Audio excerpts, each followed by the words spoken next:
Ahí estamos. Bueno, pues buenas tardes a todos. Muchas gracias por acompañarnos. Hoy vamos a llevar a cabo una conferencia más de la materia, dentro de la materia de cartografías de la comunicación.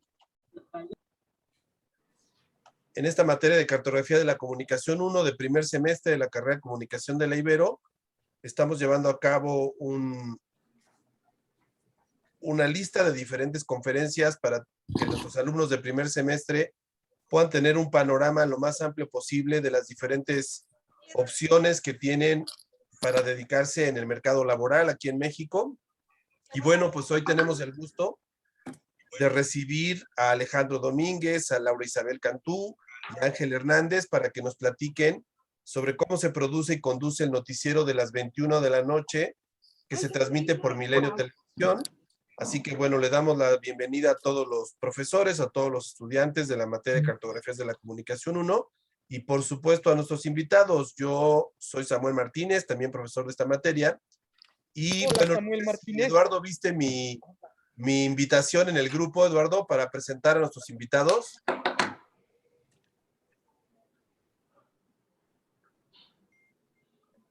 No sé si Eduardo está... Sí, sí. Sí, tenemos ¿Me peinas? ahí oportunidad de que nos ayudes. Sí. Ok, sí, aquí lo tengo. Claro que sí. Adelante, Muy bien. Eduardo, muchas Bien, gracias. empiezo con Alejandro Domínguez. Bueno, Alejandro estudió comunicación en la Universidad Iberoamericana y la maestría en periodismo en políticas públicas en el Centro de Investigación y Docencia Económica CIDE. Tiene más de 12 años de experiencia como periodista y es integrante de la mesa central de información de Grupo Milenio, donde planean cobertura, reportajes y la agenda noticiosa diaria. En Milenio Televisión ha sido conductor por 6 años y en Milenio Digital fue editor de política durante 3 años. También estudió, no, espérenme por aquí, perdón. Tenemos también a Laura Isabel Cantú. Laura estudió comunicación con especialidad en información en la Universidad Autónoma de Nuevo León. Aunque en sus inicios fue como productora de noticiarios para radio, al poco tiempo, pues tomó un rumbo distinto y se enfocó en la producción televisiva. Tiene 10 años de experiencia produciendo noticieros. Ha sido productora de Milenio Televisión en Monterrey, en Ciudad de México, y ha tenido la oportunidad de trabajar con diferentes periodistas a lo largo de su carrera. Como productora ha tenido a cargo transmisiones especiales de cobertura nacional e internacional, como la caída del helicóptero de la del secretario de Gobernación Francisco Blake Mora, su primera gran cobertura, y las elecciones federales del año 2012 y 2018, así como elecciones presidenciales de Estados Unidos en 2016 y 2020. Durante los últimos 5 años ha trabajado junto al periodista Alejandro Gómez en la realización de un noticiario que sea fiel al ejercicio periodístico y que se posicione en el gusto de la audiencia de Milenio Televisión. Alejandro Domínguez. Sí. Continúa, Eduardo. Sí. Tenemos también a Ángel Hernández. ¿A quién dije, Sam? Perdóname. Que comentaste a Alejandro Gómez. Discúlpame, cuando leíste Alejandro. lo de Lau, pero no pasa nada, nada más era... Discúlpame. Sí, Alejandro no Domínguez. Y también tenemos a Ángel Fernández. ¿No? ¿Hernández? Ángel Hernández, ajá. Sí, tenemos a Ángel Hernández, que es redactor. Hola.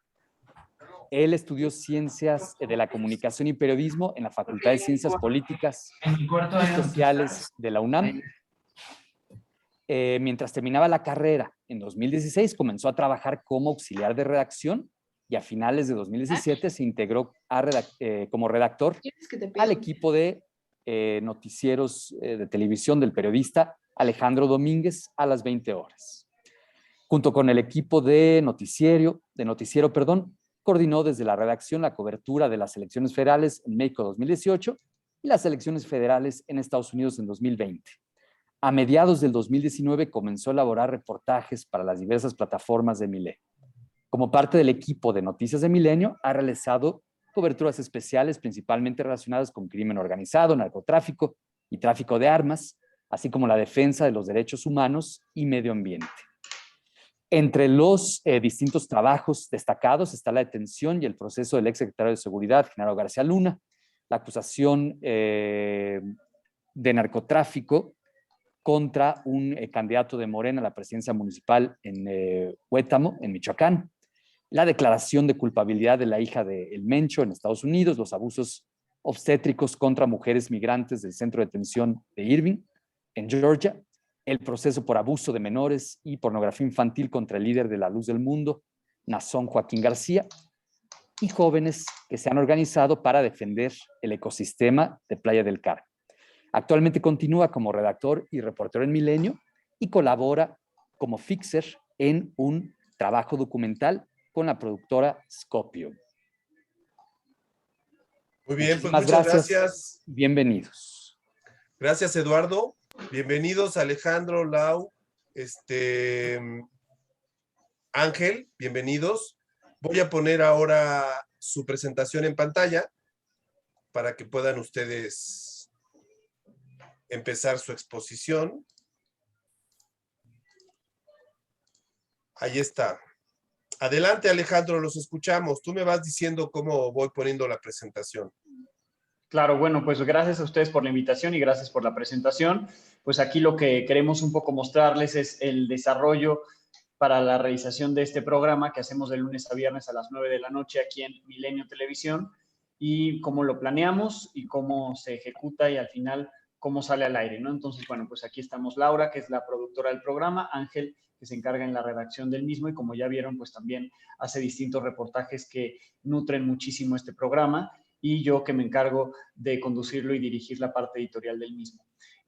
Si quieres, iniciamos con la siguiente. Vamos a presentarles aquí cómo seleccionamos la información dentro del programa, cómo se seleccionan las imágenes, lo que toca el tema técnico y la producción, y también cómo sale nuestra transmisión al aire.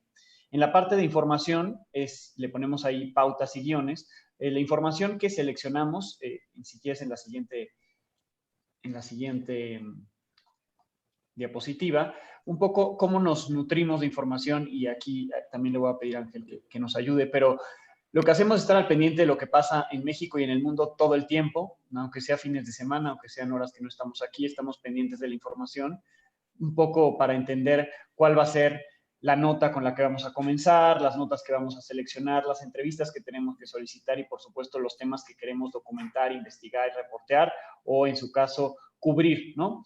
Un poco ¿cómo lo hacemos? Pues sí, leyendo todos los periódicos, saber qué trae cada periódico en sus primeras planas, los reportajes especiales que están realizando en los distintos medios y también, por supuesto, el nuestro, que es Milenio. A diferencia de otros canales de televisión, aquí tenemos un periódico que es Milenio, por lo tanto, la línea editorial un poco pues la dicta el periódico, ¿no? Lo que trae en nuestro periódico en primera plana, los reportajes especiales, pero también revisamos lo que traen los otros para ver qué nos está faltando o cómo podemos nutrir nuestra propia información y en eso pues también es importante no solo ver los periódicos impresos, sino todo el tema digital que hoy en día ha crecido muchísimo, hay muchos medios que solo están en lo digital y también ahí nos enteramos de lo que traen los medios internacionales, que en nuestro caso, en el caso de Milenio Noticias de las 21 horas, no solo tenemos las notas nacionales, sino que también nos gusta meter temas internacionales y sobre todo que tengan que ver con mexicanos viviendo en otros países, como el tema migratorio, que hemos visto que tiene muy buena difusión allá en Estados Unidos y hemos logrado pues ahí tener ese seguimiento a distintos casos, como uno que ya mencionaban, lo ocurrido con migrantes detenidas en el centro de Irving, allá en Georgia, que Ángel hizo la cobertura de ese tema. Un poco lo que tenemos también es, estamos en distintos chats de WhatsApp donde llega información minuto a minuto, ahí están llegando las notas de nuestros reporteros, los reporteros que trabajan para Milenio, y también tenemos un chat donde están llegando las notas de todos los corresponsales que trabajan para Milenio, y ahí vamos viendo pues las notas que van mandando de distintas partes del país, de las distintas fuentes, la fuente legislativa, Presidencia de la República, la fuente judicial, ahí es donde primero nos enteramos antes de verlo en pantalla o verlo en la página de Milenio, ahí primero llega la información y de ahí se saca para todas las plataformas y nosotros como el noticiario, pues de ahí tomamos parte de esta información para ir viendo cuáles son las notas más importantes. Y también, pues, estar pendiente de las fuentes oficiales, ¿no? Ver y escuchar, leer información oficial. ¿Qué quiere decir esto? pues estar pendientes de las cuentas de los servidores públicos, de los boletines que mandan, de las declaraciones, para que eso pues no se nos vaya y lo tengamos, digamos, ahí visto y lo contemplemos en cada una de las notas que damos. Y también pues estamos atentos a todos los breaking news porque, como saben, pues la información no descansa y a la hora de nuestro noticiario no podemos creer que con lo que ya armamos vamos a salir al aire, sino si pasa algo a nuestra hora, que es de 9 a 9:30, pues tenemos que mostrarlo y presentar la información que se tenga en ese momento, y por eso es que estamos pues preparados para un breaking news, qué se tiene que hacer, qué fuentes tenemos que revisar y cómo lo vamos a transmitir para que la gente se entere y lo pueda ver en su pantalla de la mejor manera. Y aquí esto es importantísimo porque en muchos noticiarios pues se hacen las pautas de acuerdo con una agenda del propio medio de comunicación y llega el conductor y lee noticias. En nuestro programa y en todo el prime time de Milenio, el conductor, digamos, que lleva mano sobre la información. Obviamente la línea, como se los dije en un inicio, la dicta el periódico, lo que traemos en el periódico, pero aquí tenemos la posibilidad de hacer investigaciones propias y es un poco lo que nos diferencia de muchos otros programas o canales. Aquí nos ponemos a investigar, proponemos entrevistas y los llevamos a la pantalla entre las 9 y las 9:30 de la noche. Lo intentamos hacer lo más frecuente posible, pero a veces pues la vida no nos da y nos tardamos más tiempo. Pero digamos que eso es nuestro plus, tener esas investigaciones propias más allá de contar lo que pasa en el día a día, lograr estas investigaciones, y pues ahí están algunos de los temas que ya comentaron en la presentación de Ángel y otras que hemos podido cubrir de manera exclusiva para este programa. Y lo que hacemos es no quedárnoslo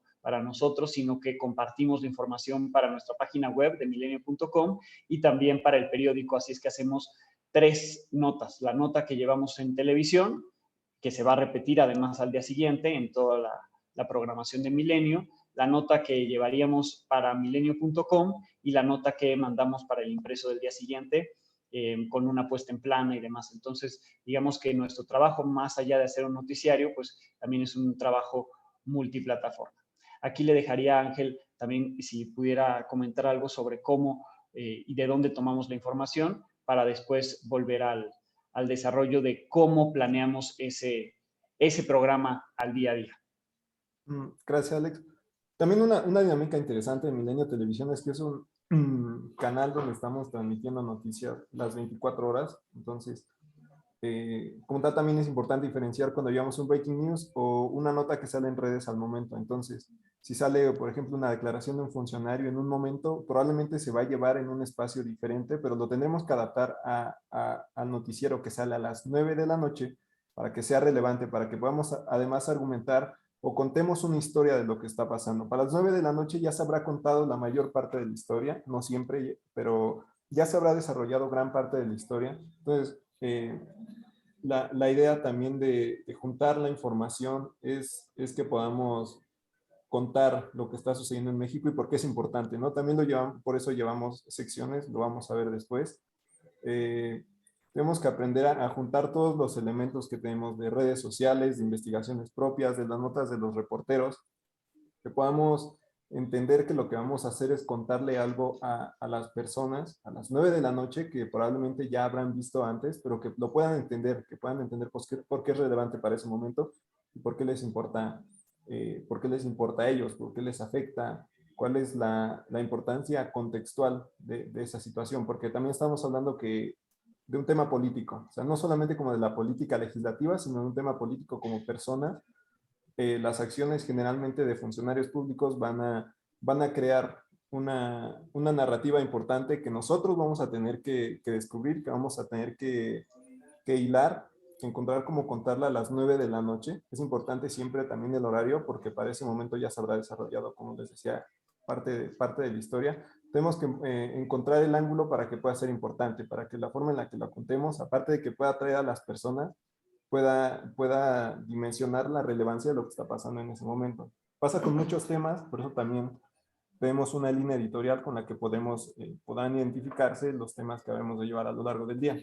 Creo que es un poco como al menos nosotros al inicio elegimos la información. Bien, ahora además de estar al pendiente de toda esta información durante todo el día, tenemos una junta editorial que la hacemos normalmente entre las 3 y las 3:30 de la tarde, y ahí pues nos reunimos tanto Ángel como Lau como Hilda, que es otra de las personas que nos apoya en la redacción. Nosotros 4, digamos que somos los que estamos al pendiente de los temas que vamos a llevar y ahí nos ponemos de acuerdo de cómo los vamos a organizar. Y aquí es importante pues que un poco conozcan cómo es la organización del noticiario, porque también pues tiene, digamos, su sello, ¿no? Tenemos una apertura, que es el tema principal, al cual le dedicamos bastantes minutos de la misma pauta. Le hemos dedicado desde 5, es lo mínimo, hasta 15. Hasta la mitad de un programa le podemos dedicar a la apertura si tenemos una buena nota, es una pieza, como le decimos, ¿no? Que es un reportaje que corre en pantalla, una entrevista que pueda nutrir también la información sobre la misma y los distintos gráficos explicativos y videos sobre ese tema, ¿no? Tratamos que sea un tema interesante, un tema actual, muchas veces es un tema del día o una información exclusiva y ahí lo vamos desarrollando en esa apertura y un poco en la junta de las 3:30 pues vamos poniendo los elementos que necesitaría tener esa apertura y durante la tarde lo vamos comentando, yo en particular con Ángel y con Hilda, en el tema informativo, cuál es la narrativa que tenemos que tener, cómo vamos a ir hilando uno a uno de esos eventos que integran la apertura, y con Lau en el tema del video, las imágenes que van a ir nutriendo y van apareciendo junto a mí, porque ahorita les va a explicar un poco Lau cómo se ve, digamos visualmente cuál es nuestra propuesta, porque en esa apertura es una explicación que yo doy de la nota principal hacia el televidente y junto a mí van apareciendo las imágenes que van apoyando, digamos, la narrativa de lo que yo voy contando. Después de esa apertura tenemos las del día, esas son las notas que no nos pueden faltar, ¿no? Las notas más relevantes del día, en particular aquí pues metemos temas nacionales, pero puede haber algo que se vincule con lo internacional como hoy. De hecho, la primera de las del día, después de nuestra apertura hoy, es la cumbre que va a haber la próxima semana entre México, Estados Unidos y Canadá, por ser un tema relevante, y aunque sea un tema que vincula a México con el mundo, lo decidimos meter ahí como una de las notas del día, más otras notas que se fueron generando durante el día, que son lo que no puede faltar, ¿no? O sea, lo que la gente tiene que saber antes de irse a dormir y que si se les fue o algo, aquí lo puedan tener y que puedan tener elementos extras, ya sea un video, algo adicional, tal vez una entrevista, tal vez un fragmento de una declaración de algún funcionario sobre esa nota. En realidad llevamos unas entre 5 hasta tal vez 10, pero eso ya es exagerándolo, pero entre 5, 6, 7 notas en esa sección.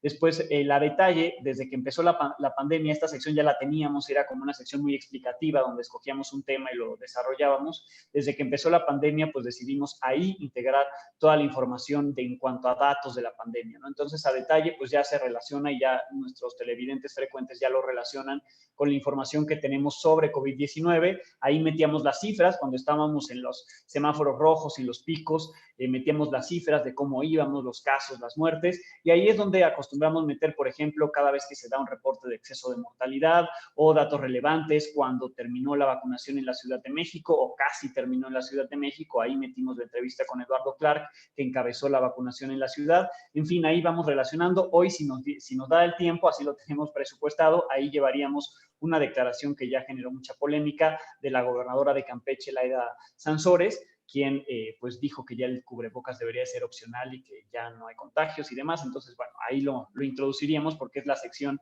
aunque no tiene el nombre de COVID, pero ya digamos quienes nos han seguido en el último año y medio, en medio de la pandemia, pues ahí va todo lo que tenga que ver con COVID-19. La agenda migrante también es algo que nos diferencia del resto de noticiarios, tanto de aquí como de otras partes, porque somos el único noticiario en México que le dedica una sección completa a hablar de migración. Como les dije hace ratito, pues este es un tema que nos interesa mucho, es un tema en el cual pues creemos que hace falta todavía bastante y ahí pues un poco es contar las historias más relevantes de la migración, ¿no? Buscar y encontrar esas historias como la que encontró Ángel allá en este albergue en Irving, en Georgia, en el cual pues abusaban y realizaban malas prácticas médicas contra migrantes. Y ahí, digamos, hemos introducido distintos temas relevantes y reportajes sobre la migración, ahorita la caravana que está avanzando en el país, más las acciones que tengan allá en Estados Unidos, algunos cambios legislativos, ¿no? Todo lo que tenga que ver con migración lo metemos ahí. No siempre hay notas de migración. Cuando no hay, no llevamos la sección. Cuando las hay, pues sí la tenemos y ahí pues tenemos una colaboradora que es Eunice Rendón, quien en distintas ocasiones, una vez al mes más o menos, viene a actualizarnos el tema migratorio. Tenemos en el mundo, que es donde ponemos las notas más relevantes del mundo, pero no es un listado ni es un resumen de lo que pasó en el mundo ese día, sino que seleccionamos ciertos temas para desarrollarlos, ¿no? A lo mejor si tuviéramos el tiempo, si lo hubiéramos tenido, no teníamos, digamos, lo de Santiago Nieto el lunes y no nos permitió, pero el lunes en el mundo debimos de haber llevado una buena explicación de lo ocurrido en Nicaragua, ¿no? Este país que tuvo unas elecciones pues que en realidad fueron un chiste, ¿no? Sin oposición, sin candidatos. Entonces, digamos, ahí esa explicación de qué pasó en Nicaragua el fin de semana que hubo elecciones, entraba en esa sección. Tenemos el análisis del día, que lo hemos dedicado principalmente los miércoles. Viene Sofía Ramírez Aguilar, ella dirige México Cómo Vamos. Es una organización civil que se dedica a analizar temas económicos, pero Sofía anda en todo y entonces nos puede hablar también de temas feministas, nos puede hablar también de temas legislativos, también domina el tema electoral. Hoy vamos a hablar con ella sobre la salida de Santiago Nieto y las implicaciones en el gobierno de la Cuarta Transformación, aunque si tenemos a alguien durante la semana, si no es miércoles, y hay una nota relevante que requiera un análisis con alguna de las personas que frecuentemente contactamos para hacer análisis, pues lo introduciríamos dentro de esta sección, análisis del día. A debate es una sección que es los martes, tiene 2 personajes, pero a veces vienen otros 2, con Polo Hospital y Abraham Mendieta, un poco confrontar las posiciones de la oposición y del gobierno con un formato mucho más agradable y más ameno, ¿no? Más allá de lo que dicen los legisladores y lo llevamos ahí con ellos un poco para divertirnos un ratito, pero sí tener como en el debate lo que está en ese momento de la semana, ¿no? Normalmente es los martes y les digo que los cambiamos porque si es un tema de agenda de género, si es un tema del voto de las mujeres, algo que quieran, sobre todo que sea necesario, que no sea un debate entre hombres, ¿no? Ahí tenemos a Andrea normalmente, que está en Morena, y del lado del PRI normalmente hemos tenido a Fabiola Vallados, pero también ha estado Tania Rendón, que ella dirige el PRI en la Ciudad de México. Entonces, bueno, lo hemos tratado de integrar, ¿no? No es que sea, cuando les digo un debate entre puros hombres, no es que queramos puros hombres en el programa, de hecho no, por eso está Eunice, por eso está Sofía, y el debate, pero no queremos debatir, los martes es tema de debate, pero no queremos debatir temas que tengan que ver con los derechos de las mujeres entre hombres, ¿no? Creo que es necesario escuchar las voces también de ellas que quieren debatir, y por eso en esos momentos con ellos y con ellas acordamos que es mejor hacerlo con ellas, ¿no? Entonces, al final les ponemos aquí para despedirnos, es una sección que actualmente la hemos utilizado para llevar al final del noticiario una notita que sea interesante, que salió tal vez de última hora, o que sea algo ahí, digamos, que no fue tan importante durante el día, pero que creemos que vale la pena destacar. Ese es el armado que hacemos en la Junta y un poco la distribución que armamos a las 3:30 de la tarde, y poco a poco durante la tarde, conforme va avanzando la redacción y vamos viendo qué cosas van saliendo y así, lo vamos a ir puliendo. Para finalmente llegar a esto, aquí está la pauta. Yo creo que esto lo puedes explicar bien, Lau, que es cómo se acomoda todo el programa en esta pantalla que ven, que se llama el EMPS. Ahí se distribuyen los distintos temas, los eventos que vamos teniendo, y ahí está la apertura, las secciones y demás. Justamente nosotros utilizamos este programa en el que acomodamos la pauta ya como iría al aire. Lo que ustedes ven del lado izquierdo son con una letra y con un número, es simplemente el orden de las notas.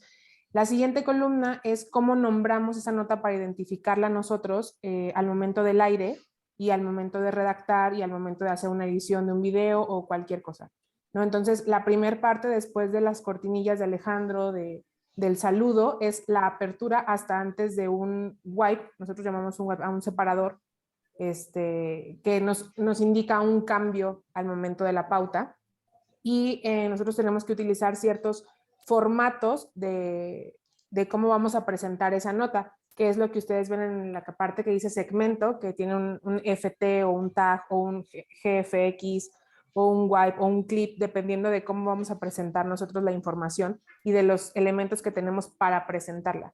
En el caso de lo que ustedes ven en pantalla fue nuestra pauta de ayer, y entonces nuestra apertura fue sobre el relevo en la UIF, porque era relevante y porque se dio, si bien se dio un día antes, se dio justamente después de nuestro noticiero, entonces pasaron muchas cosas desde que se dio el relevo en la unidad de inteligencia financiera hasta el día siguiente, entonces lo creímos relevante como para desarrollar ese tema en nuestra apertura, y después ya se van dando los siguientes secciones. Por ejemplo, ayer tuvimos un análisis del día que era sobre el tema, que es lo que ustedes ven ahí con Polo Hospital. No hubo un debate ayer, pero sí iba a haber un análisis del tema, porque iba a entrar solo, y las del día que ya fueron complementándose.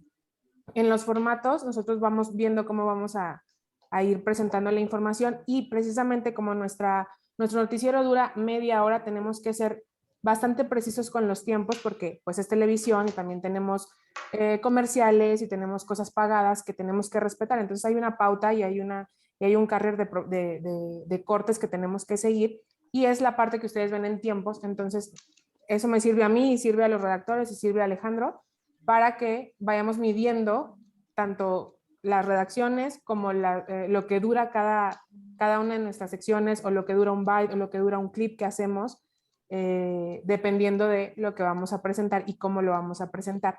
Entonces, básicamente, esa es la pauta que nosotros utilizamos. Ustedes la ven así porque eso es lo que se ve en nuestro sistema, pero cada una de las líneas que ustedes ven, que tienen un nombre, por ejemplo, nombran Pablo Gómez, el relevo en la WIC y todo, si ustedes en nuestro sistema le dan clic, dentro aparecen las redacciones, que es lo que Alejandro ve en el prompter y que es lo que él lee al momento de estar al aire. Entonces, este es nuestro sistema, esto es lo que utilizan nuestros chicos de redacción para poder redactar las notas, para que puedan salir en el prompter, y es en lo que yo como productora me baso para poder transmitir el noticiero al aire. Bien, pasamos a la siguiente, donde está el guión. Esto, digamos, lo que les contamos como la planeación del noticiario, el acomodo del mismo. Dentro de este acomodo, pues hay a veces piezas, ¿no? Dentro de la pauta de ayer teníamos al menos 2 piezas, una de Janet López Ponce y otra de Sandra Rojas. En el caso de nuestro noticiario, como yo soy parte de la mesa de información, soy de los pocos conductores que puede revisar sus piezas, ¿no? Normalmente en la mesa de información se revisan las piezas que van al aire, particularmente si vienen de reporteros, pero bueno, yo por estar ahí tengo la fortuna de poder revisar las piezas que van en el noticiario, y lo que me toca revisar es algo así como lo que ven ustedes en pantalla. Es un guión de televisión, ahí viene el nombre del guión, para qué espacio va, el nombre del reportero, el nombre del camarógrafo que hizo la nota. Esto nos permite, o le permite al área de producción, identificar los materiales en el sistema donde están los materiales y los videos, y el desarrollo de esta pieza o de este reportaje. Lo que ven en rojo son las indicaciones que tienen que tomar en cuenta los editores, y nosotros como reporteros, en este caso yo lo revisé, pero yo hago estos guiones también cuando hago algún reportaje especial, pues nosotros como reporteros tenemos que poner las indicaciones que queremos, ¿no? El momento con el que queremos abrir ese reportaje, el tiempo, ¿no? La declaración del funcionario, que de qué tiempo a qué tiempo de ese material es lo que tiene que tomar el editor al momento de estarle ejecutando. Todo eso le toca al mismo reportero, y en mi caso, que me tocó revisar este guión, pues ver que está ahí puesta la indicación, y un poco imaginarme en mi cabeza cómo va a ser esa pieza en pantalla, y agregar los elementos que creo que le pueden llegar a faltar. A lo mejor le faltaba un mapa para ubicar a la gente dónde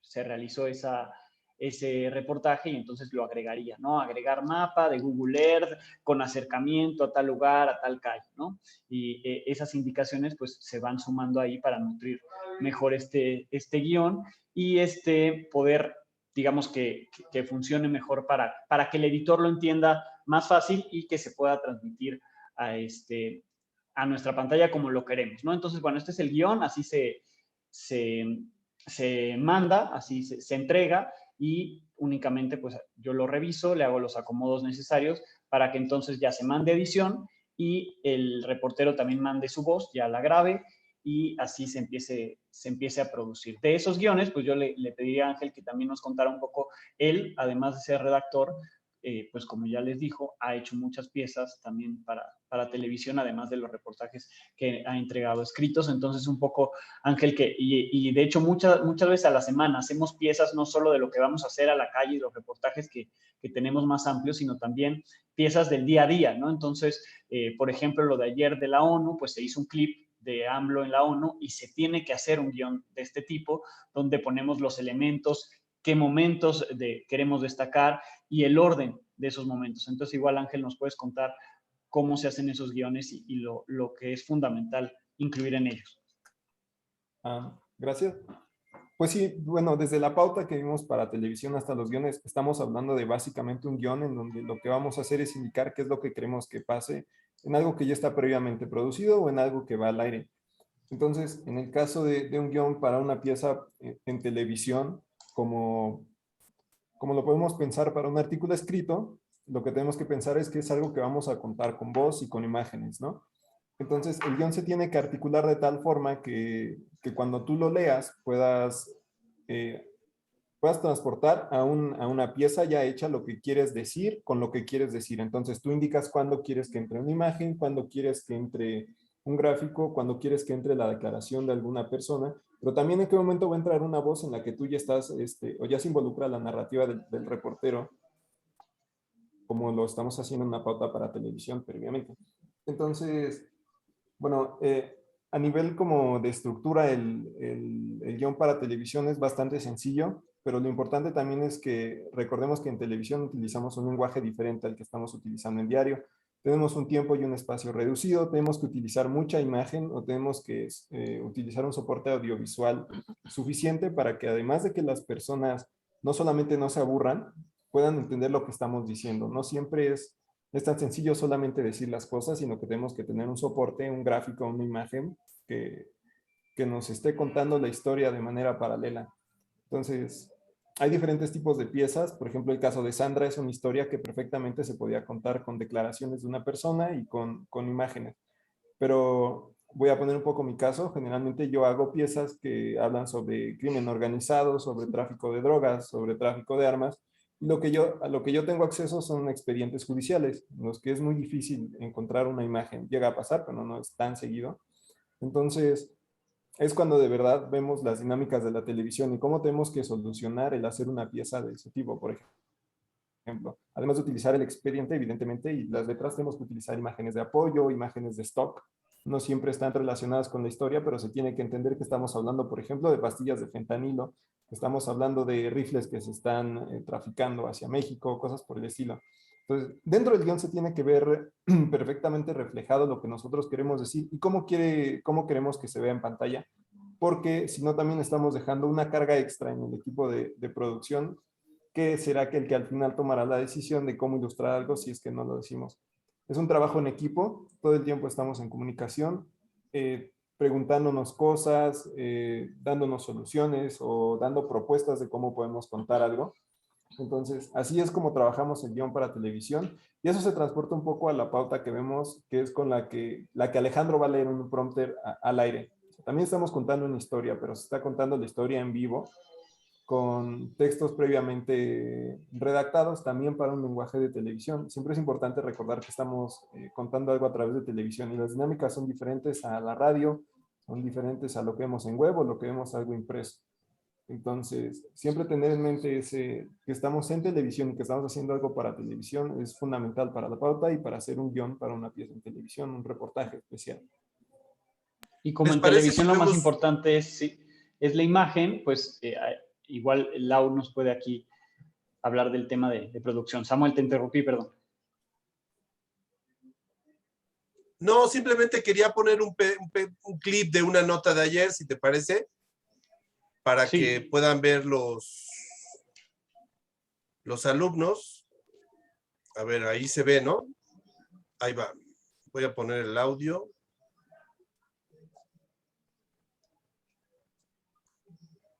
Nieto le entregó un informe general de los casos más relevantes que tiene en proceso la UIF, indagatorias recién comenzadas, las que están por concluir y de las que tienen elementos para denunciar ante la Fiscalía General de la República. Aquí algunos de los asuntos más relevantes que encabezó Santiago Nieto en la UIF, Congeló las cuentas y presentó 7 denuncias contra el exdirector de Pemex, Emilio Lozoya, por lavado de dinero y desvío de recursos bajo el esquema de sobornos de la empresa brasileña Odebrecht.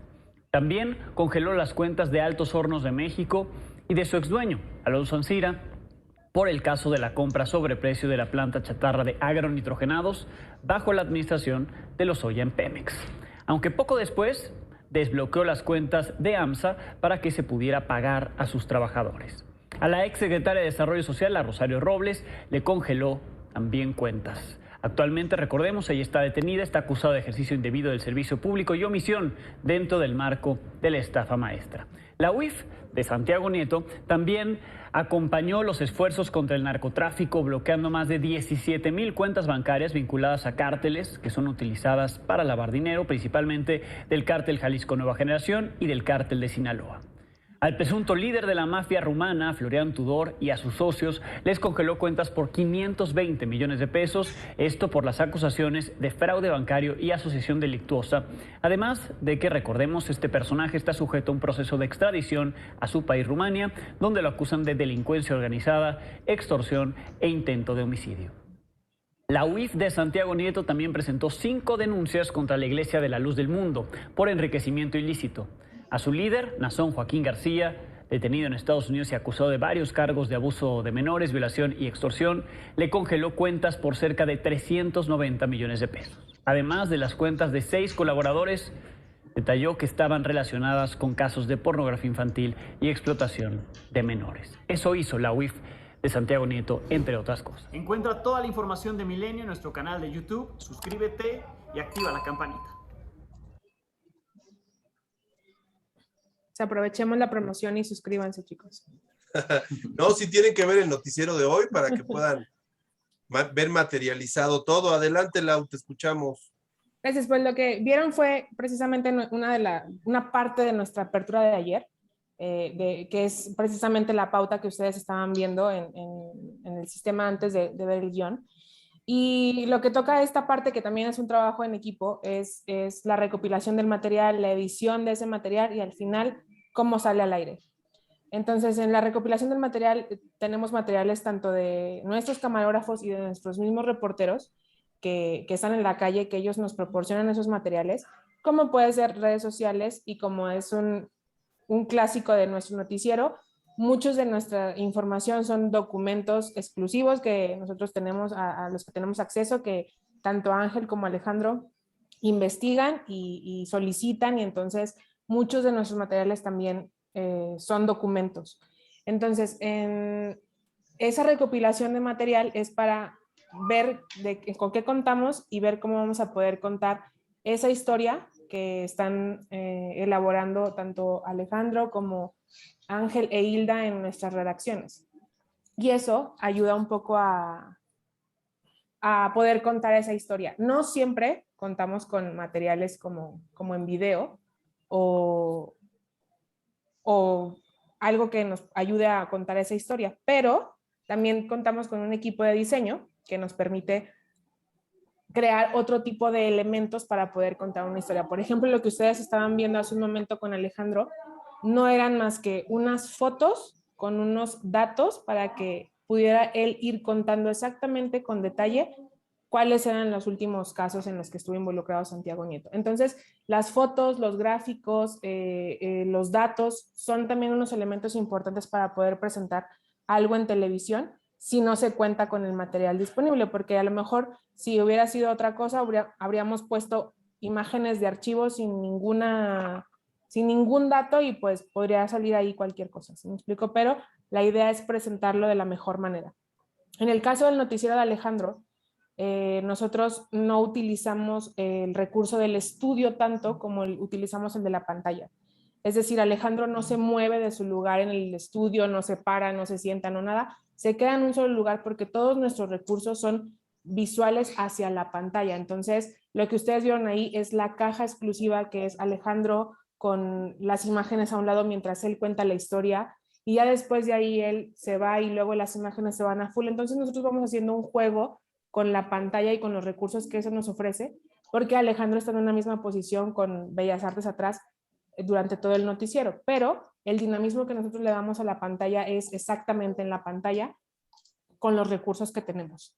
En el momento de que nosotros conseguimos el material para contar la historia, sea cual sea ese material, pasa por un proceso para poder transmitirlo al aire. Ese proceso puede ser en cuanto a videos o en cuanto a imágenes en edición, y los chicos de edición, nuestros editores, se encargan de pues trabajar ese material para que quede exactamente como debe salir en la pantalla, porque por ejemplo pueden ser videos de redes sociales que todo el mundo en la vida acostumbra a grabar en vertical, y ese video pues no nos sirve mucho porque es la manera correcta de grabar es en horizontal para que se aprecie más la imagen.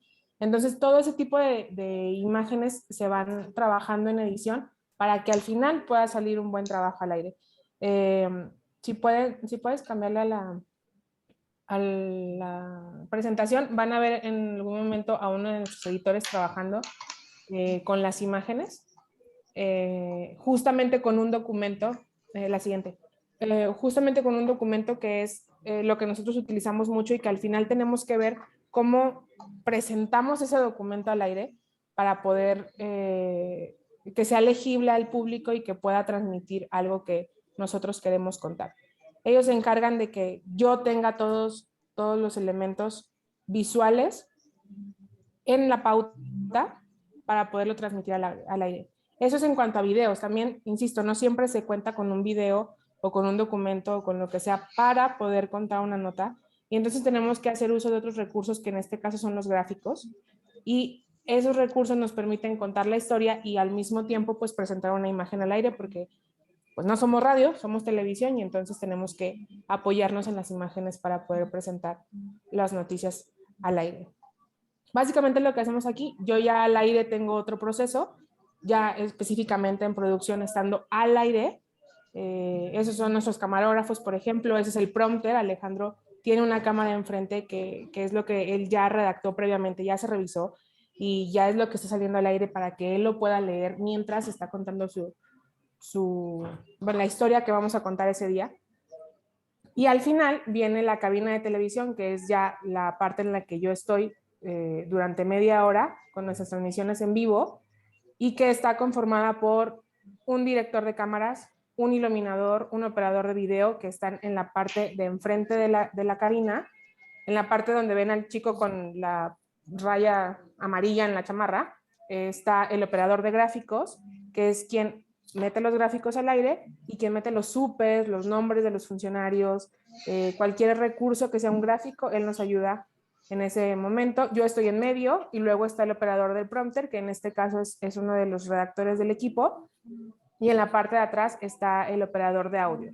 Ese es un equipo de una cabina de televisión presencial, pero yo en mi oído con la diadema escucho a 10, 15 personas hablando y dando indicaciones, más a Alejandro, más a la gente que son ingenieros que nos ayudan con los cortes, más quien llega, más a mi asistente de producción que está justo donde ven los teléfonos, que está todo el tiempo asistiéndome, válgame, para poder meter un enlace, para poder meter a un reportero, porque no es solamente preparar la pauta y ya, ¿no? O sea, no es solamente redactar notas, no es solamente preparar una pieza, sino que también hay cosas en vivo que suceden, como los breaking news, como cuando tiembla o cuando se cae un avión o cualquier cosa que sucede en ese instante.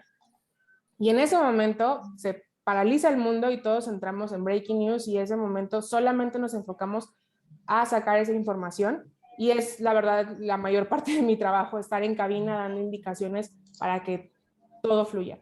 En el caso de los chicos de información, Alejandro, tanto que es obviamente el líder de este proyecto, y Ángel e Hilda, que se encargan específicamente de información, pues es recopilar todo lo que hay que meter al aire. En mi caso, yo tengo que coordinar a 10, 15 personas para que todos si todos hacemos nuestro trabajo, realmente sale un buen noticiero al aire, ¿no? Ojalá pudieran ayudarnos a poner, creo que al final les mandé la liga de la pieza del pajarraco, que esa en específico es una pieza bastante especial para nosotros. porque realmente fue un trabajo de investigación de Alejandro bastante extenso y un trabajo de producción de nosotros bastante extenso también. Nos llevó 2 semanas, Alejandro, hacerlo. Entre la investigada y la producida y todo, realmente fue un trabajo bastante extenso y realmente estamos muy orgullosos de eso porque fue un trabajo de investigación muy padre y los elementos visuales que tiene y los elementos informativos que tiene realmente fueron... Lo voy a poner, Lau, ¿vale? Sí, porfa, gracias. A ver si el Zoom no me traiciona. Ustedes ya están viendo... No, voy a tener que Los investigadores encontraron. No, Sam, solo se escucha. Sí. Ahorita voy a compartir la pantalla directamente. Bueno, si quieres voy contando un poco del desarrollo de esa nota. Llevó 2 semanas la producción de la misma, pero llevó más de un año llegar a esa conclusión o a ese reportaje, porque desde hace un año yo hice la solicitud de información de todas las entrevistas que había hecho la CNDH dentro de su investigación del caso Ayotzinapa, donde a mí ya me habían dado el dato que existía esta entrevista a un personaje llamado El Pajarraco, que al final lo habían liberado y que nadie había hablado de él y que confirmaba gran parte de la llamada verdad histórica. Pero todos los otros, o la mayoría de los demás inculpados, habían sido liberados, se había acreditado tortura y otras irregularidades procesales, pero de este lo liberaron simplemente antes de que declarara ante el Ministerio Público. Así es que la única declaración que existía, y digamos sin ninguna presión, fue ante la Comisión Nacional de Derechos Humanos, y entonces en todas las entrevistas que hizo la CNDH estaba esta. Entonces hace un año la solicité, luego me dio COVID y me pedían ir a fuerza a la CNDH por el material, no pude ir y luego me pidieron volver a solicitarla.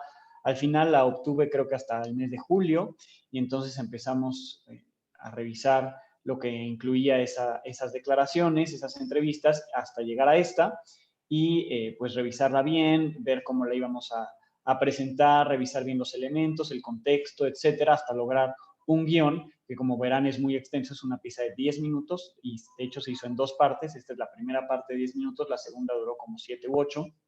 Entonces al final quedó en 20 minutos, que es bastante extenso para una pieza de televisión, que lo ideal es que no duren más de 3, 4 minutos a lo mucho, pero bueno, esto lo ameritaba y se entregó el guión y en realizar la pieza, como la van a ver ustedes, el equipo de especiales que edita, digamos, todos los especiales, se tardó unas 2 semanas más o menos.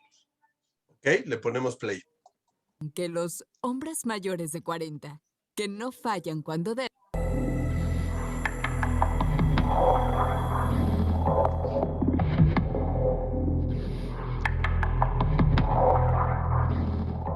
Ha informado la Secretaría de Gobernación que se trata de Juan Miguel N., alias El Pajarraco, quien, de acuerdo con investigaciones de las autoridades federales, presuntamente habría participado en el traslado de los estudiantes en una camioneta de Redila en dirección al basurero de Cojula el 26 de septiembre de 2014. Juan Miguel Pantoja Miranda fue detenido el 28 de agosto de 2018. Lo acusaban de delincuencia organizada y secuestro. Su nombre y apodos, Pajarraco, Paja, Guasa, Guasaco, Soldado, habían sido mencionados en los relatos de los presuntos integrantes de Guerreros Unidos que 4 años antes admitieron haber secuestrado, trasladado, asesinado, incinerado y desaparecido a los 43 estudiantes normalistas de Ayotzinapa. Entonces los que estaban aquí eran los que estaban abajo. Era el Terco, el Duba, la Rana, el Bimbo, el Primo y ¿qué más? Yo y Mimín estábamos aquí, el Cerejo estaba de aquel lado y el Guasaco y el Pato. El mencionado por sus supuestos cómplices logró ocultarse hasta que en agosto de 2018, en Piedras Negras, Coahuila, elementos de la Policía Federal de Investigación dieron con él. Documentos en poder de Milenio revelan que Juan Miguel Pantoja Miranda estaba dispuesto a decir todo lo que sabía de la desaparición de los 43, pero su testimonio ministerial jamás fue recabado y días después salió libre. El 12 de septiembre de 2018, 2 semanas después de haber sido detenido, el juez le otorgó la libertad por falta de elementos, al desechar 48 declaraciones en su contra, basándose en resoluciones previas que habían estimado que a los involucrados se les presentó ante la autoridad de manera forzada, que las detenciones fueron ilegales, que se les retuvo de manera prolongada antes de ser presentados y que se acreditaron actos de coerción como tortura o maltrato para que declararan. Así, lo que Jonathan Osorio el Yona, Agustín García Reyes el Chereje y Patricio Reyes Landa el Pato, entre otros, habían dicho de su supuesto cómplice, el Pajarraco, se desestimó por orden judicial y él ya no pudo ser investigado. Aunque no lo hizo ante una autoridad ministerial, el Pajarraco sí manifestó lo que sabía. 2 días después de su detención, el 30 de agosto de 2018, ya internado en el Penal Federal número 14 de Gómez Palacio Durango, fue entrevistado por visitadores de la Comisión Nacional de Derechos Humanos. A través de una solicitud de información, Milenio obtuvo el acta circunstanciada de la entrevista que le hicieron, que forma parte del expediente de la investigación de la Oficina para el Caso Iguala de la CNDH. Sobre la desaparición de los 43 estudiantes de Ayotzinapa, dijo que sí participó en esos hechos a partir de Metlapa, pero que él no disparó en contra de ninguno de los estudiantes, ya que no usaba un arma de fuego. Describió que su trabajo en Guerreros Unidos era cuidar del pueblo, avisando a 2 de sus integrantes vía telefónica cuando entraba gente extraña o autoridades.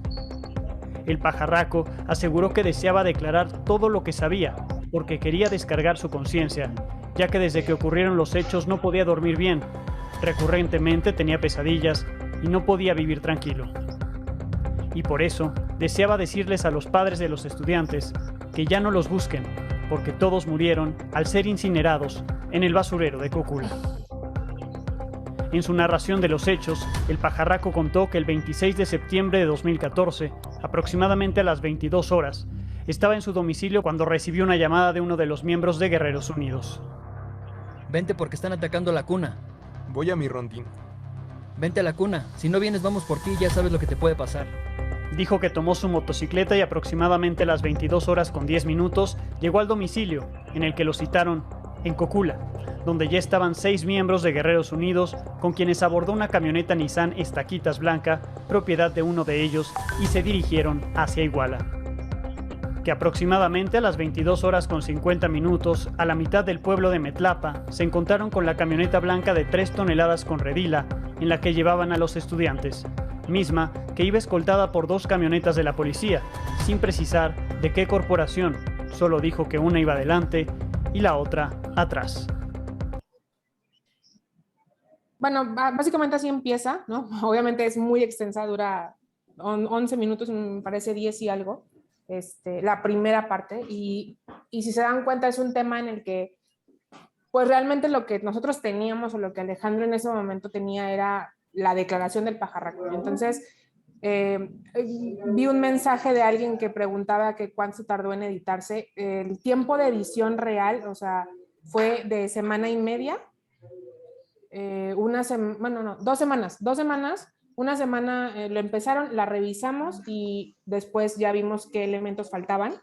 Esa pieza en específico tardó 2 semanas en realizarse. A mí me llevó, mientras Alejandro revisaba la información, la búsqueda de materiales, yo creo que a mí otra semana tal vez, pero para cuando llegó a edición ya tenían todos los elementos ya nada más para poderlos plasmar, y mucho de eso es el trabajo del editor también. O sea, si nosotros hacemos correcciones, si algo no nos parece en cuanto a estilo, lo decimos, pero realmente también influye mucho la creatividad del editor. Más o menos eso se tarda, pero una pieza del día se tarda alrededor de 1 hora y media, 2, en hacerla en el equipo de edición de noticias. Esa en específico se hizo en el equipo especial de editores, que hace cosas pues, más especiales, más trabajadas, pero el equipo de noticias, que es el que trabaja el día a día en los noticieros, se tarda alrededor de 2 horas máximo, 1 hora y media tal vez, en hacer una pieza de la nota del día con los elementos necesarios. Ojo, esto es cuando ya tienen todos los elementos para realizar la pieza. Si nosotros como productor les vamos entregando los materiales un poco en abonos, pues se pueden tardar muchísimo más en realizar una pieza como esta. Pero pues esta es una pieza muy especial que hicimos y que nos tomó bastante tiempo del noticiero. Pero en el día a día, pues realmente van haciendo ediciones más sencillas, como solamente un video o solamente un byte, que es un fragmentito de la declaración de alguna persona, o un ad sound, que es un momento con sonido ambiente. Por ejemplo, cuando ustedes escuchan a algún conductor que dice, vamos a ver cómo fueron los balazos en Tamaulipas, y ustedes ven la imagen, y a lo mejor de imagen no hay mucho, pero escuchan los balazos, eso realmente es un ad sound, porque te están presentando el momento exacto con el sonido ambiente que se escuchaba en ese momento.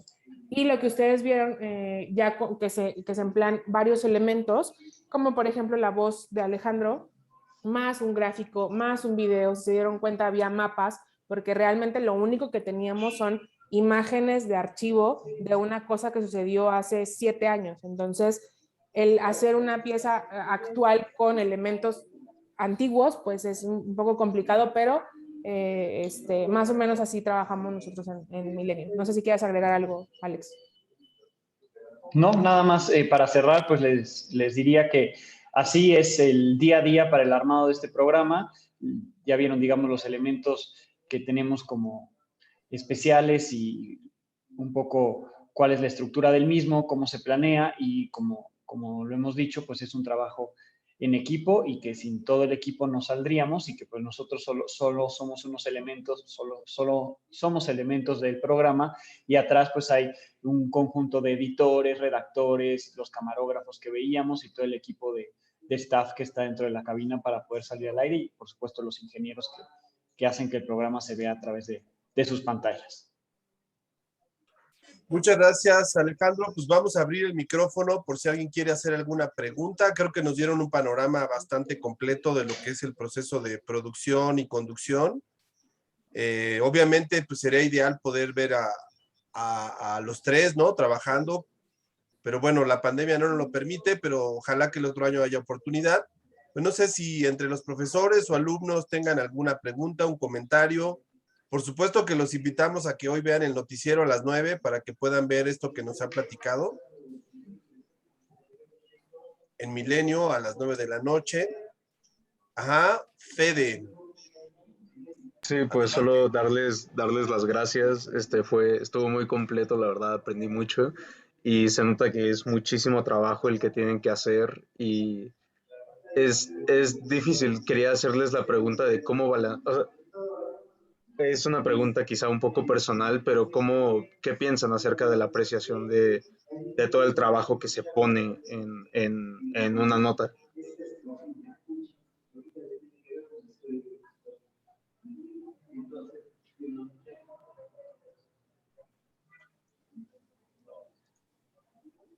Pues yo entiendo que te refieres como al trabajo de una nota que sale en televisión, supongo. ¿O una pieza en especial? Sí, no, de una nota que sale en televisión.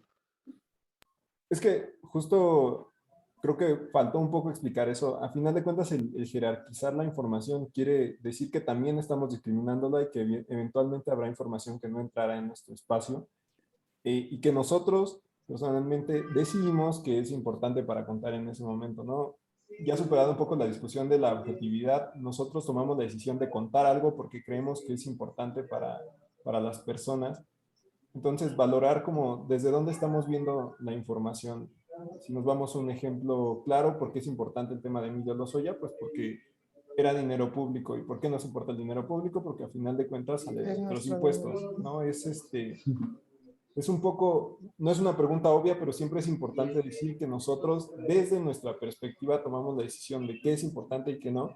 Por eso valoramos qué tanto tiempo le damos, si hacemos una pieza o si solamente lo mencionamos. El tema de jerarquizar la información quizá también es de las cosas más difíciles porque tenemos 30 minutos de noticiero. Entonces, también creo que es una pregunta súper relevante para que se pueda ir pensando. Yo tengo 5 años que salí de la universidad, no había pensado en realidad en cómo decidíamos qué es importante contar y qué es importante quizá dejar para otro momento o que no se cuente en ese espacio. También tenemos la dinámica de que es un canal dedicado a noticias las 24 horas y se contará en algún momento, ¿no?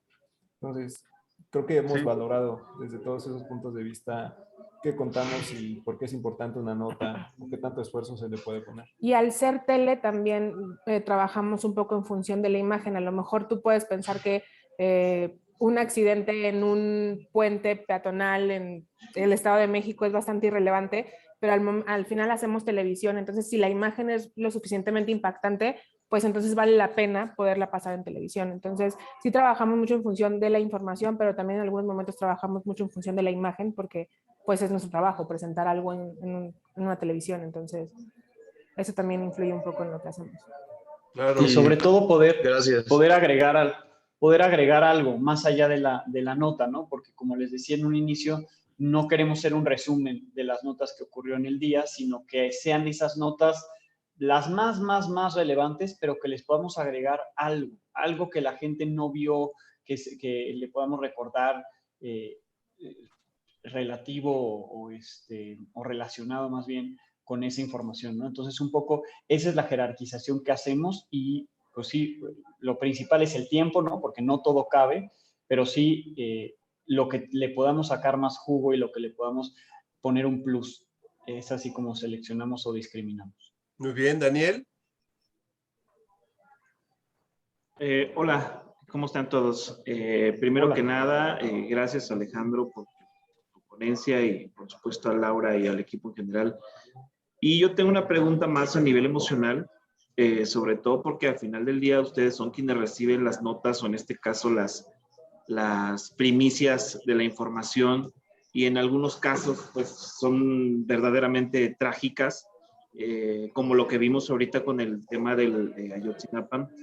Y ustedes tienen que manejar esa información de manera correcta para no dejarse llevar por sus emociones, que a final de cuentas somos humanos, ¿no?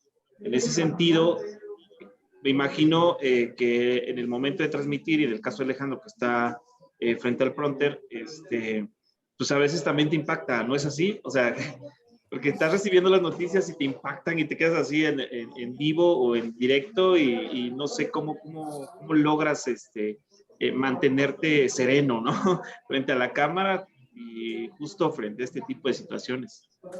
Sí, pues obviamente hay mucho impacto en quienes estamos ahí en contacto con la información. Te diría que en vivo es raro al ver la nota, porque ya la vimos muchas veces o ya la trabajamos. Obviamente en el primer momento en que te enfrentas con la nota, con la información, con la declaración, pues sí genera cierto impacto.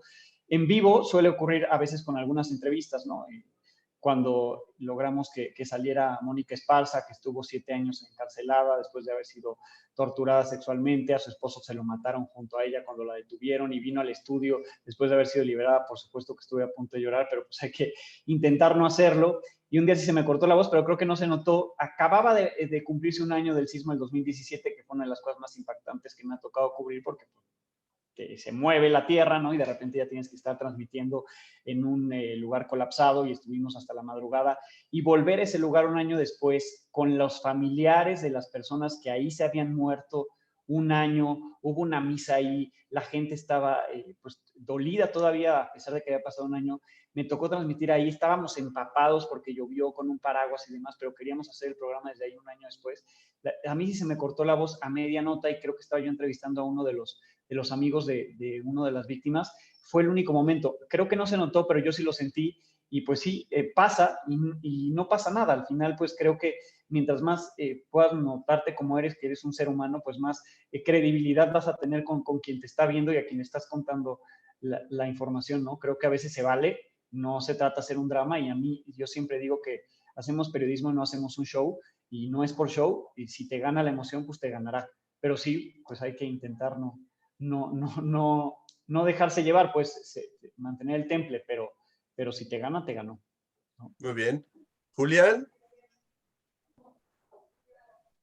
Hola, pues igual como todos los demás, pues la verdad me gusta muchísimo su trabajo, me parece súper interesante, aunque no me quiero dedicar a eso, siempre me ha gustado mucho.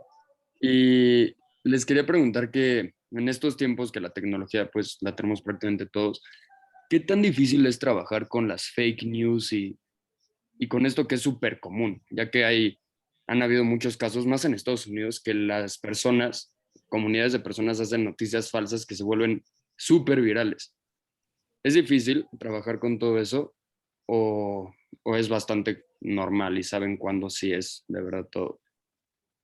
No, claro que es muy difícil. Nosotros tenemos la ventaja de que vamos a las 9 de la noche, entonces por lo general las fake news salen más temprano y las puedes evitar, ¿no? Entonces ya viste que esa cuenta de Twitter falsa, ¿no? Que se creó con la misma foto, con el mismo nombre, es prácticamente la misma cuenta de alguien real, pues ya te diste cuenta para la hora que vamos al aire que era una cuenta falsa. Pero si estuviéramos al aire más temprano y que el contenido del programa se nutra de cosas que están pasando en ese momento, te puede pasar, ¿no? Entonces, lo que hacemos y lo que yo pongo un poco de regla siempre es tratar de evitar que nuestra fuente sea en las redes sociales. Creo que ahí es el primer filtro que puedes tener, no nutrirnos de las fuentes de las redes sociales, ¿no? Entonces, si vimos algo en redes sociales, siempre ir a verificarlo, ya sea con una fuente oficial, es decir, con una autoridad, con una dependencia, o mandar al reportero. O sea, a ver, dicen que aquí hay una explosión en redes sociales, ve, investiga si hay y verifica que está ahí la explosión, ¿no? Antes de estarlo reportando.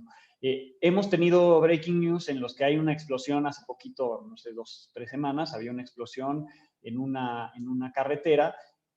Para decir que sí estaba pasando, tuvimos que revisar varias y contactar a gente que estaba ahí antes de que nuestro reportero llegara para decir sí está ocurriendo, ¿no? Buscar transmisiones en vivo, por ejemplo, ¿no? Utilizamos, digamos, las redes sociales para verificar a las mismas redes sociales. Entonces, busquemos una transmisión en vivo que esté en Facebook y vemos que está ocurriendo en ese momento y podemos ya dar la nota. Pero siempre, digamos, tenemos que tener un filtro y no dejarnos llevar por lo que vemos ahí publicado. Eso es, digamos, una regla. Bueno, yo también pensaría que respecto de cómo verificamos la información, en un diario tenemos la gran ventaja de tener reporteros desplegados, pero igual que como tenemos la desventaja de las redes sociales que fácilmente pueden crear una noticia falsa, tenemos las redes sociales para verificarlas, ¿no? Entonces, siempre hay elementos para verificar información, ya sea que tú te puedas traslades un reportero, tú puedas llamar a alguna autoridad, es también obligado para nosotros llamar a una autoridad que nos pueda confirmar la situación, pero también está esta situación de la posverdad, y cuando en realidad no se trata de una persona que inventó una información, sino que hay una información que se está contando de una manera diferente. Y en esta administración, por ejemplo, lo estamos viendo desde el gobierno, ¿no? Que ha tomado la decisión también de hacer sus propias noticias. Entonces, el trabajo de verificación ahorita se hace mucho más importante desde la televisión o desde el diario, porque nosotros tenemos que demostrar con hechos que una situación ocurrió. O sea, estamos trabajando con hechos. Entonces, el tener la capacidad de demostrar que algo no es una noticia falsa, o es una noticia falsa, no es una cosa menor. Sin embargo, tenemos muchísimos recursos a la mano, tenemos recursos documentales, tenemos contactos. Sí es difícil, y sobre todo trabajar en televisión en la que estamos a contrarreloj o estamos al aire, por ejemplo, pensemos que sale algo que tenemos que llevar al aire, pues tenemos también muchísimos recursos para poder verificar la información. Pero lo importante también, y eso no se nos debe olvidar, es que a pesar de todo no debemos de publicar algo si no lo tenemos completamente confirmado. Entonces es una máxima importantísima. Si no está confirmado, no lo llevemos. Aunque parezca muy real y aunque todos los demás medios lo estén llevando. Yo recuerdo cuando El País trajo la fotografía del Papa muerto, todo el mundo lo quiso llevar, pero resultó que era falso, ¿no? Y era El País. Entonces, esa es una máxima importantísima. Para donde sea que estemos trabajando, no publicar nada si no está verificado. Perfecto. Bueno, llevamos a la última pregunta. Sofía y Paola, les abrimos el micrófono para que puedan comentar las dos al mismo tiempo. Primero Sofía, luego Paola, por favor. Hola. Bueno, mi pregunta va más un poco porque a mí sí me interesa dedicarme al periodismo y creo que muchas personas no tienen presente que ustedes son figuras públicas. Puede ser que no celebridades, o sea, no son estas personas que las ven por la calle y todo el mundo sabe, pero los temas de los que hablan normalmente tocan fibras sensibles, sobre todo cuando hablan de narco, cuando hablan de como estas mafias, que son temas peligrosos. ¿Cómo manejan esa parte de balancear la vida personal y la vida profesional y estar en paz con que van caminando por la calle y nadie los va, ¿saben? No les van a decir algo por lo que están diciendo en la tele, o si sí, ¿cómo manejan esas situaciones? Gracias, Sofía. Paola, si quieres decir tu pregunta también. Sí, primero me quería disculpar que no sabía que tenía el micrófono abierto. Mi pregunta es, yo quisiera saber si es posible brindar noticias positivas, pues en un país donde el gobierno tiene control y opresión absoluta sobre el pueblo. Muy bien, muchas gracias a las dos. Lau, Alejandro, Ángel. Pues... Va de la primera, bueno, si quieres empieza Lau, porque pues sí, sí nos han dado miedo algunas coberturas, ¿no? Sí. Y tú las identificas muy bien. Bueno, sí, obviamente sí existe un temor siempre.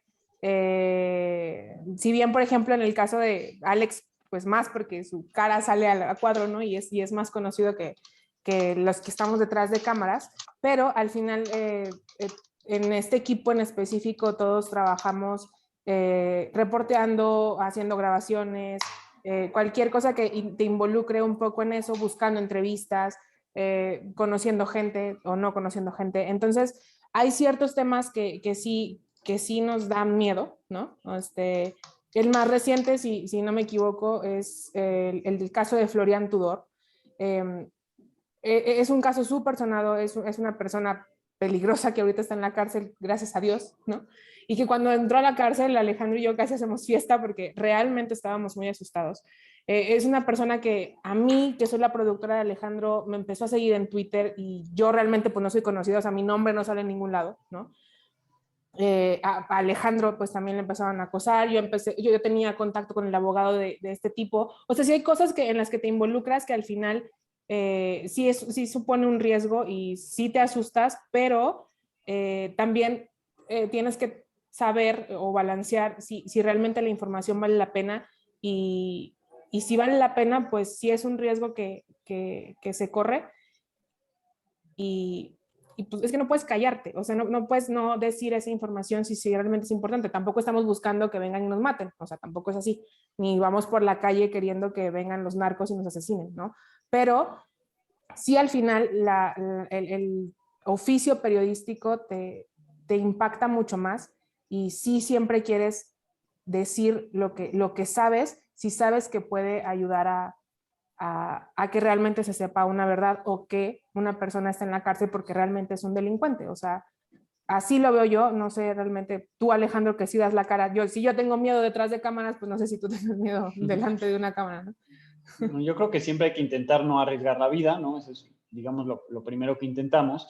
Y cuando damos este tipo de notas siempre, pues están muy bien trabajadas, aunque les molesten, la verdad es que nunca nos han amenazado, o sea, nos han acosado y nos piden réplica y nos dicen que somos unos mentirosos, pero nunca nos han amenazado, al menos en este equipo, porque según yo las hemos manejado como se tienen que manejar, siempre dando las dos versiones, ¿no? En el caso de Florian Tudor decíamos cómo operaba la mafia romana, cómo robaban, cómo hicieron un robo multimillonario de cajeros, la manera en que lo hicieron porque obtuvimos la información de las autoridades, pero también decíamos todo lo que ellos decían que no era cierto, nos mandaron una carta completa y lo graficamos, hicimos una pieza de la versión de Florian Tudor, es decir, siempre hemos puesto las dos partes, como lo hicimos con La Luz del Mundo, que también el acoso es impresionante porque no solamente tenemos a los de la iglesia, las autoridades, sino a los fieles de la iglesia reclamándonos que por qué decimos que su líder es un pederasta, cuando no lo decimos nosotros, lo dice una acusación en Estados Unidos y lo que hemos hecho es mostrar lo que dice la acusación, las evidencias,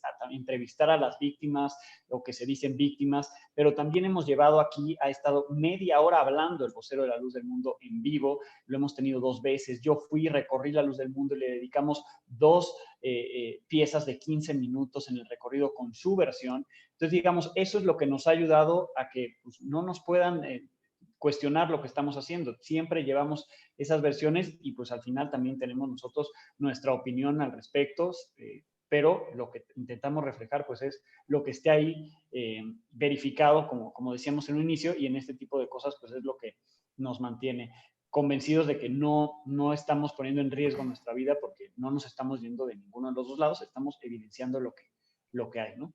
Ángel. Creo que ya muy rápido es también importante recordar que tenemos nosotros a un medio que nos respalda, o sea, tener editores, tener a tus jefes de información que siempre están supervisando lo que estás haciendo es súper importante. También recordar que los peligros que enfrentan los periodistas son los que están en los estados, los corresponsales de medios pequeños. Entonces un poco es también manejar así la protección de la vida. A mí me mandaron a Michoacán hace poco y es un estado, es tierra caliente, pero a pesar de todo iba con un equipo que me estaba respaldando. Entonces también hay que recordar que somos reporteros por un rato, pero también tenemos una vida tenemos que valorar esa vida, tenemos que valorar si lo que vamos a decir vale la pena y cómo lo vamos a decir. Entonces creo que son varias cosas lo que se tienen que tomar en cuenta y también ver si realmente eso supera la adrenalina de contar historias sobre el narco. O sea, es muy emocionante y llamativo. Contar historias sobre el crimen organizado siempre va a ser muy interesante y va a llamar la atención, pero se tienen que valorar muchas cosas y una muy importante es que tengas el respaldo de un medio, de un equipo que también esté vigilando, que te pueda dar tips sobre cómo cubrirlo. Muy bien. Y pues respecto a la pregunta creo que es Paola, Paola, sí. de cómo hacer periodismo con este gobierno, pues siempre ha habido pues un gobierno, ¿no? Siempre ha habido alguien en el poder y siempre un periodista siempre se va a enfrentar a eso. Y creo que aquí podemos realmente basarnos mucho en lo que dice Alex, que es, pues presenta las dos versiones. En el caso de este gobierno, muchas de sus declaraciones o mucho de lo que ellos presentan, pues ellos mismos se retractan o ellos mismos se dan en la torre, ¿no? Y entonces ya ni siquiera tienes que hacer tanto trabajo tú porque pues realmente es solamente presentar todas las versiones que tienes y ahí tú mismo le presentas al público la evidencia que tú tienes para que ellos mismos se creen una opinión. Entonces, en el caso de cualquier medio de comunicación, el que quieras que se dedique al periodismo en México, siempre hay un interés. Porque al final es una empresa, o sea, si bien haces periodismo, también es una empresa que tiene unos dueños que son empresarios, que se manejan por dinero, que se manejan por intereses, y entonces por eso se sigue una línea editorial. En el caso de nosotros no tenemos como tal una censura, ¿no? Solamente sí tenemos una parte en la que se cuidan algunos temas un poco más que otros. Pero eso no quiere decir que no los lleves, eso no quiere decir que te digan, no, eso no puedes decir nada en todo el mundo. Habrá empresas en las que sí, solamente tienes un manejo diferente de la información y eso pasa tanto en la 4T de Andrés Manuel López Obrador, como en el gobierno de Enrique Peña Nieto, como en el gobierno de Calderón, como en el gobierno de Sergio, o sea, en cualquier gobierno siempre va a haber intereses y siempre vas a tener al gobierno detrás de ti si tocas una fibra que moleste. Pero pues no es el único tema, o sea, también un periodista que se dedica solamente a molestar al gobierno y a estarle buscando el negrito en el arroz al gobierno, pues también no es hacer, desde mi punto de vista, periodismo, porque hay 1,000 millones de temas que realmente necesitan ser investigados y que realmente necesitan darse a conocer, y pues también estar detrás de un gobierno todo el tiempo, pues realmente desde mi punto de vista no es periodismo. Bien, pues muchas gracias Alejandro, Lau, Ángel, gracias por sus palabras, por el tiempo que nos dedicaron. Yo creo que nos dieron una visión muy amplia y bastante enriquecedora para los alumnos que están iniciando la carrera de comunicación y seguramente con la explicación que ustedes dieron, pues ya se dieron una idea de lo que es hacer periodismo en televisión a nivel de varios medios, ¿no? Como ya explicaron, para el digital, para el impreso y para tele. Así que bueno, ya no les quitamos más tiempo porque sabemos que tienen que preparar el noticiero. Así que muchas gracias Alejandro, Lau, Ángel. Gracias a ustedes. Y vean el noticiero a las 9. Claro que sí, ahí estaremos dándole clic. Muchas gracias, Alejandro. Un abrazo. Adiós, Lau. Saludos, Ángel. abrazo a todos. Gracias. Hasta luego.